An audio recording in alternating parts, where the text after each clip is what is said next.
Okay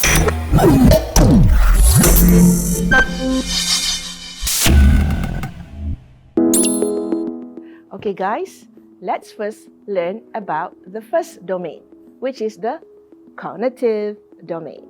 So as you can see, I've just pointed to my brain. So what is it related to? When we talk about cognitive domain, it has got to do with the mental processes.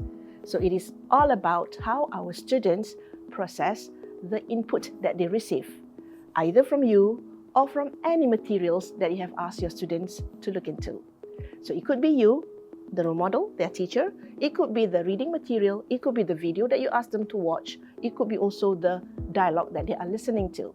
So using all the senses, they are listening to something, they are observing something, watching something, and that becomes the input.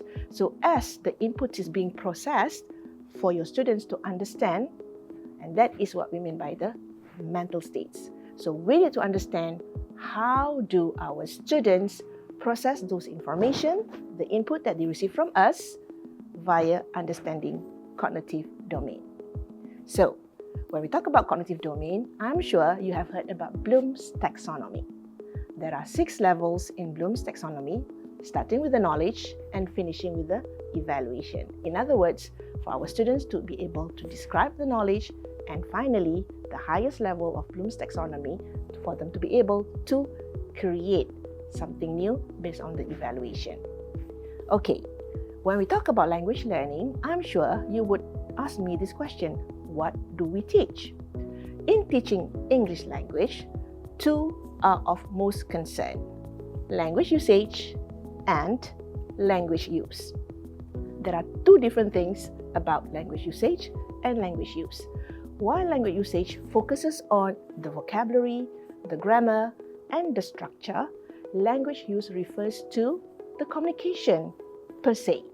How the fluency, the ability to negotiate, the ability to interpret the meaning, the intended meaning, or the underlying meaning, the figurative language as we used to hear people say it.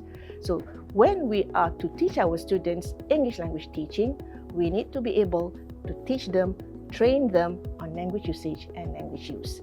But first, the input that we need to provide to them, that they're able to use the cognitive skills or the cognitive domain so that they can produce the output. So here I'm talking about the intake, the process of intake in the domain of cognitive. So there are several activities that you could offer to your students during your English lessons, and you would be able to find out more about these activities as you go on in my Micro-Credential.